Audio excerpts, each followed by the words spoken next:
ఇప్పుడు ఈ రోహిత్ రెడ్డి డ్రగ్స్ కేసులో మొయినాబాద్ ఫామ్ హౌస్ కేసులో ఒక డెవలప్మెంట్ ఏంటంటే ఈత కొలనులో స్విమ్మింగ్ పూల్లో డ్రగ్స్ ఉన్నాయా అన్నది ఒక అనుమానం. ఫామ్ హౌస్ కేసులో రోజుకో కొత్త కోణం వెలుగులోకి వస్తున్నదట. పోలీసులు వస్తున్నారని స్విమ్మింగ్ పూల్లో డ్రగ్స్ పడేసిన నిందితులట. అదే టైంలో పోలీసుల మీద కాల్పులు. మాయమైన డ్రగ్స్ మాట ఏంటి? సీసీ కెమెరాలు, కాల్ డేటా పరిశీలిస్తున్న సిట్ తెరపైకి అభిషేక్ సింగ్ పేరట. నిందితుల కస్టడీ పిటిషన్పై వాడివేడి వాదన, రేపు తీర్పు. ఎవరైతే ముగ్గురిని అరెస్ట్ చేశారో ఎవరు రోహిత్ రెడ్డి, రితేష్ రెడ్డి అండ్ నమిత్ శర్మ కాల్పులు జరిపినోడు, వాళ్ళ ముగ్గురిని కస్టడీకి ఇవ్వాలి, మేము విచారించాలని పోలీసులు అడుగుతున్నారు. విచారణ ఉన్నది, రేపు దానికి సంబంధించిన జడ్జిమెంట్ రాబోతున్నది. అయితే ఏంది వచ్చే అని జేబులో ఉన్న డ్రగ్స్ అట స్విమ్మింగ్ పూల్లో వేసిరని అంటున్నారు. మరి స్విమ్మింగ్ పూల్లో ఉన్న వాటర్ని చెక్ చేస్తే తెలుస్తుంది కదా, సీసీ కెమెరాలు పరిశీలిస్తే తెలుస్తుంది కదా, ఎంతసేపు అది.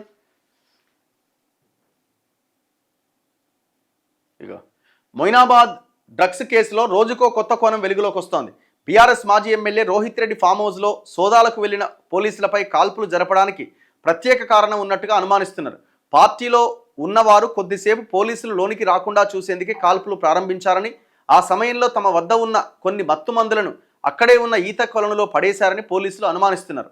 పోలీసులు దాడి చేసిన సమయంలో 11 మందిని సోదా చేయగా బెంగళూరుకు చెందిన న్యాయవాది కౌశిక్ రవి వద్ద స్వల్ప మొత్తంలో కొకైన్ లభించింది. మరి ఆ స్వల్ప మొత్తం కూడా ఎందుకుంటుంది? అది కూడా పడేసేటోళ్ళు కదా. టీడీపీ ఎంపీ పుట్టా మహేష్, నమిత్ శర్మల రక్తంలో కొకైన్ కాకుండా ఇతర మత్తు పదార్థాల అవశేషాలు లభించడంతో అసలు కథ వెలికి తీయడానికి పోలీసులు ప్రయత్నాలు ప్రారంభించారు.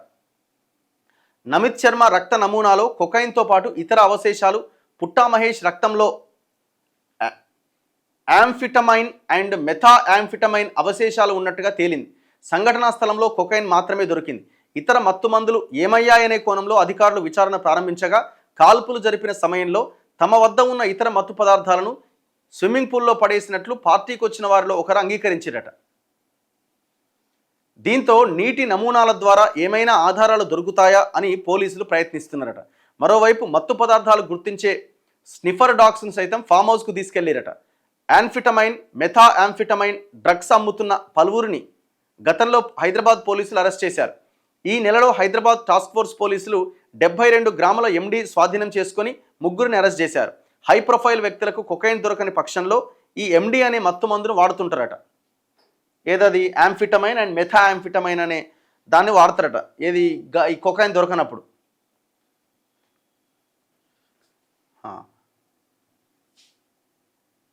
కొంతమంది కార్లలో పోయిరట. పోలీసులు ఫామ్ హౌస్ రావడానికి కాస్త ముందుగా అక్కడి నుంచి కొన్ని కార్లు వెళ్ళిపోయినాయట. వాటిలో వెళ్ళిన వారెవరు, పార్టీలో రోహిత్ రెడ్డి ఎవరెవరిని పిలిచారు అన్న వివరాలు తెలుసుకోవడానికి ఈ కేసులో పట్టుబడ్డ వారందరినీ సెల్ ఫోన్ డేటాను సిట్ అధికారులు విశ్లేషిస్తున్నారు. రోహిత్ రెడ్డి ఫామ్ హౌస్ పరిసర ప్రాంతాల్లో ఉన్న సీసీ కెమెరాల ఫుటేజ్ను సైతం పరిశీలిస్తున్నారు. దుబాయ్ కోణంతో సంబంధం ఉన్న కొందరు అక్కడి నుంచి జారుకున్నారని అనుమానిస్తున్నారు. దీని మీద ఇది తీగలాగితే డొంకంతా కదులుతుంది. ఇంకా చాలామంది రాజకీయ నాయకులు, సినిమాకు సంబంధించిన వాళ్ళు కూడా బయటపడే అవకాశాలు ఉంటాయి. ఇప్పుడు ఆయన ఎవరు, మహేష్ అని ఏలూరు ఎంపీ దొరికిండు. ఆయన ఏమంటాడు, నేను తీసుకోలేదు, నాకు సంబంధం లేదు. ఆయన ఎప్పుడో స్టేషన్ పేరు ఇచ్చి బయటికి పంపించేసారు. అప్పుడే కథ అంతా అయిపోయింది.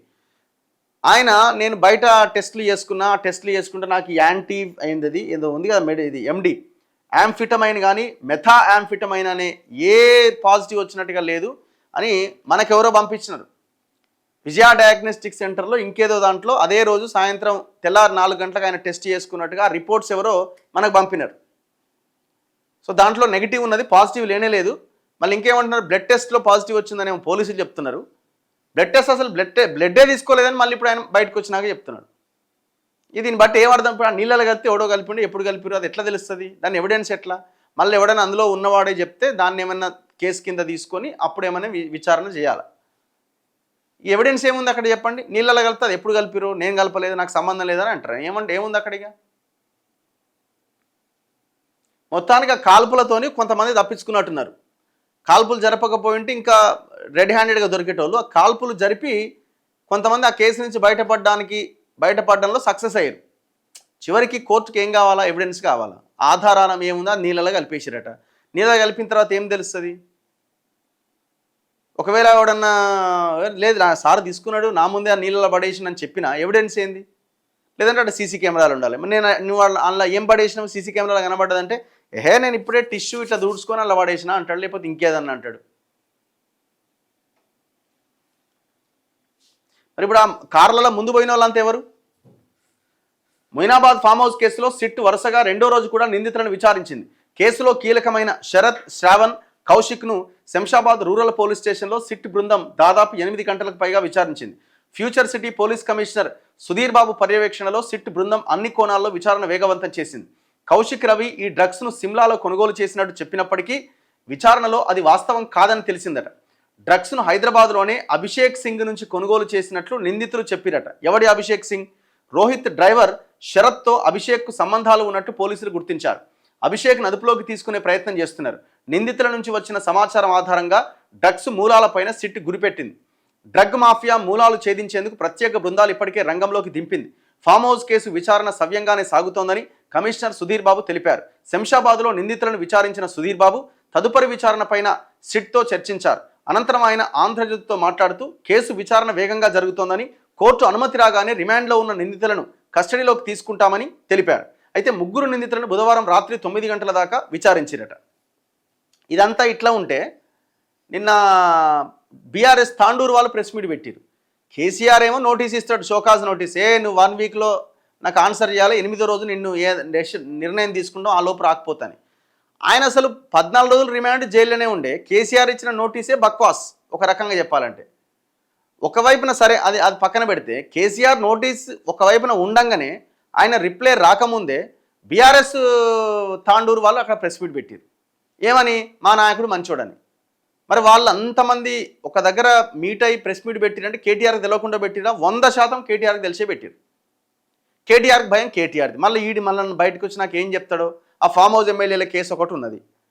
అసలు ఆ ఫామ్ హౌస్ ఎమ్మెల్యేల కేసు అంతా ఫేక్, నన్ను కేసీఆర్ నిర్బంధించి ఇంకోటి చేసి నన్ను మొత్తం బయట పెట్టిండు అనుకో, మళ్ళీ మొదటికి వస్తుంది. అందుకే రోహిత్ రెడ్డి అంటే బీఆర్ఎస్ కానీ కేసీఆర్ ఫ్యామిలీ కానీ భయపడుతున్నది ఒక రకంగా. ఏం బయట పెడతాడో ఏమో, ఎందుకంటే వాళ్ళు చాలా ఫ్రెండ్స్, క్లోజ్ ఫ్రెండ్స్.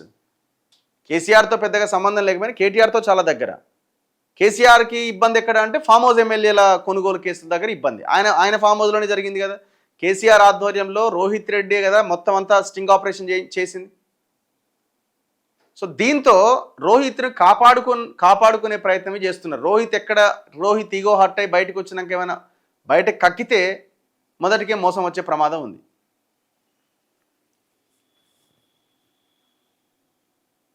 సో ఇట్లా ఇది కనబడతా ఉన్నది. ఎంపీగా ఉండి ఆ పార్టీకి వెళ్ళడం తప్పు, దానికి పార్టీ సమాధానం చెప్పాల్సి రావడం దురదృష్టకరం. క్రమశిక్షణ ఉల్లంఘించే వారిపై కఠిన నిర్ణయాలు ఉంటాయి. ఆంధ్రప్రదేశ్ ముఖ్యమంత్రి మొత్తానికైతే ఆయనకు స్టేషన్ బెయిల్ ఇప్పించడంలో మరి మీ పాత్ర కూడా ఉందంటున్నారు. మరి రేవంత్ రెడ్డిని ఇన్ఫ్లుయెన్స్ చేసి మొత్తానికి ఏదో ఒకటి చేసి స్టేషన్ బెయిల్ ఇచ్చారు అంటున్నారు. దానికి పార్లమెంట్ ఉంది, అది ఉందని ఏదో సాకు చెప్పే ప్రయత్నం జరిగింది. ఎవరైనా ఏలూరు ఎంపీ.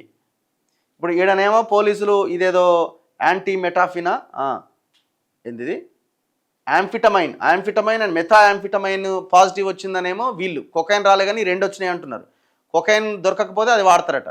పోలీసులేమో అది వచ్చింది అంటున్నారు. ఆయన అంటున్నాడు నేను ప్రైవేట్ ల్యాబ్లో చేసి నాకు రాలేదు, అసలు నా రక్తమే తీసుకోలేదని ఆయన అంటున్నాడు. నిన్న మనం బయట పెడితే కదా అది.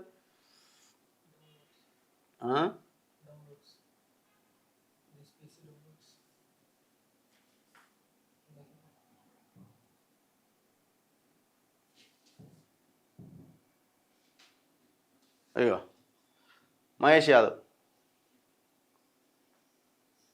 ఆయన నేను టెస్ట్ చేసుకున్నా 16వ తారీఖు 4 గంటల 37 నిమిషాలు నేను టెస్ట్ చేస్తే 5:30కి రిపోర్ట్ వచ్చింది. ఇదేం ల్యాబ్ ఇది?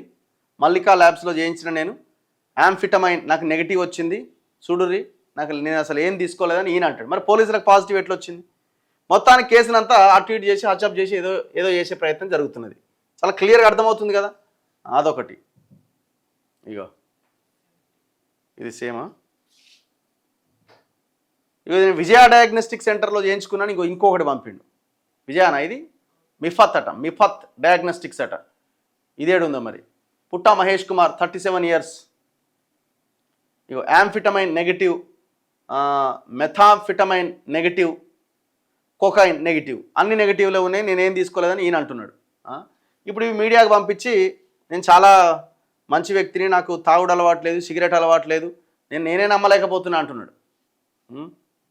ఇంకోటి ఉండే కదా,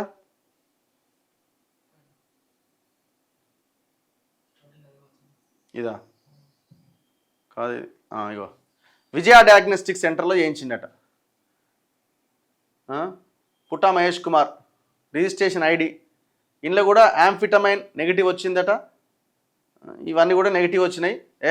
నాకు అసలు మెథాఫిటమైన్ కూడా నెగిటివ్ వచ్చింది, కొకాయిన్ నెగిటివ్ వచ్చింది అని చెప్తున్నాడు. ఇది అంతా ఏంది మళ్ళీ, ఇది యూరిన్ టెస్టే, ఇది బ్లడ్ ఇది యూరినా?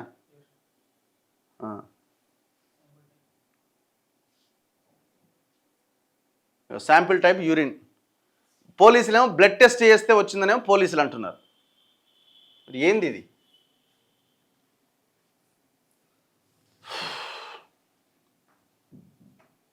సో ఇట్లా ఈ కేసు నడుస్తున్నది. ఇప్పుడు ఈ డ్రగ్స్ కేసులు, ఈ కేసులు ఎంత ముందుకు పడితే ఏంటన్నది ఇక మనం కొత్తగా చెప్పాల్సింది ఏం లేదు ఇది.